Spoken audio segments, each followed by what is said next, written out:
আসসালামু আলাইকুম, কেমন আছেন? আশা করি ভালো আছেন। আমিও ভালো আছি। দেখতেই পারছেন আমি কত সুন্দর একটা জায়গায় দাঁড়িয়ে আছি। আমার এখানে খুব ভালো লাগছে। আর এই দিকটায় শুধু দেখছেন বিল্ডিং আর বিল্ডিং। এটা আমার মায়ের বাসা। আমি মায়ের বাড়িতে এসেছি, সেটা আপনারা অবশ্যই দেখেছেন। আমি এখান থেকে ঘরের থেকে বের হয়ে বাড়ি এসে দাঁড়িয়ে রয়েছে। আমার ঘরে একদম ভালো লাগে না। আমার কেন জানি না এরকম খোলামেলা জায়গা খুবই খুবই ভালো লাগে। হ্যাঁ, আমার ঘরের ভিতর কেমন যেন জেলখানার মতন মনে হয়। আমার মোটেও ভালো লাগে না। আমি এইখানটা দাঁড়িয়েছি, এটা আমার মায়ের বাসা। আর এই যে আপনারা ওই সামনে দেখছেন রাস্তার পাশে, ওইখানে আমার নিজের বাসা, যেখান থেকে ভ্যান চলে যাচ্ছে ওইটা আমার নিজের বাসা।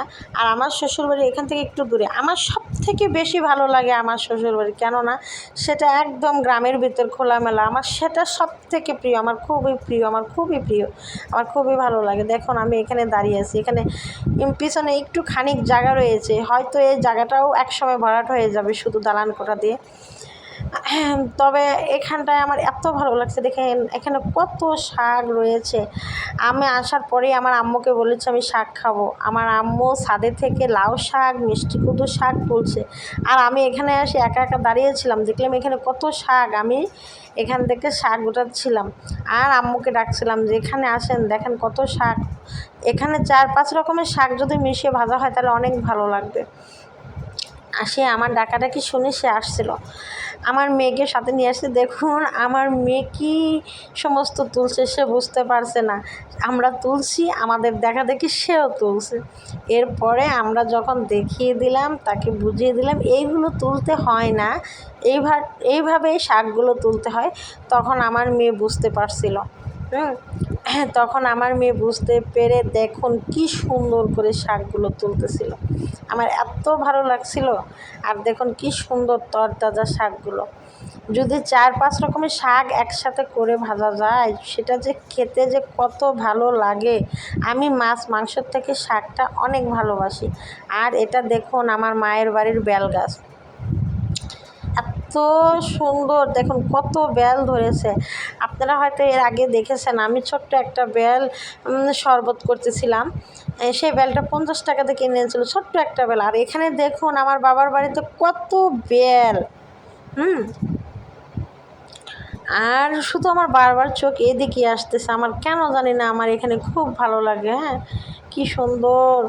আর এইদিকে আমার আম্মু উপরে এসে শাকগুলো বেছে ফেলছে। দেখুন 2-3 রকমের শাক সে বেছে ফেলছে। আমি ততক্ষণ নিচে শুধু দাঁড়িয়ে দাঁড়িয়ে সে দৃশ্যগুলো দেখতেছিলাম। আমার কেন জানি না ভিতরে ভালো লাগে না, তাই আমি ঘরের ভিতরে এতক্ষণ আসছিলাম না, আমাকে ডেকে আনা হয়েছে। আর এই দিকে দেখুন আমার আম্মু নিচে রান্নার সমস্ত প্রস্তুতি করতেছিল। আমরা যখন আসি সে এরকম নিচে রান্না করে, দেখতেই পারছেন। আর আমি দোতলা থেকে সমস্ত কিছু আপনাদেরকে দেখাচ্ছি। আমার কিছুতেই ঘরে ভালো লাগতেছিল না, আমার ঘরে ভালো লাগে না, আমি বাইরে আমার অনেক ভালো লাগে। আর এদিক দিয়ে আমার ছেলে মেয়ে খুব হই হুল্লা করতেছিল নানু বাড়িতে এসে, তার খুবই ভালো লাগছিল। দেখুন তারা একটা বল নিয়ে নিচে নেমে যাচ্ছে, তারা বল খেলবে। হ্যাঁ, হ্যাঁ, তাদেরও অনেক ভালো লাগতেছিল, মনে হচ্ছিল খাঁচার ভিতর থেকে পাখিটাকে এইমাত্র বের করলাম। আর আমি একটু ঘরে একটু ফ্যান ছেড়ে একটু বসলাম।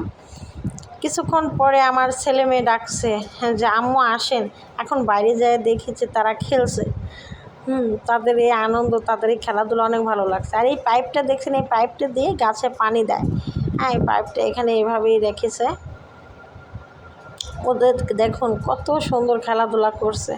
হ্যাঁ, ছেলে মেয়েরাও যদি এরকম চার দেয়ালের মাঝে থাকে তাহলে তাদেরও ভালো লাগে না, বুঝি তো। আমার যেহেতু ভালো লাগে না, ছোটো বাচ্চাদেরকেই ভালো লাগবে।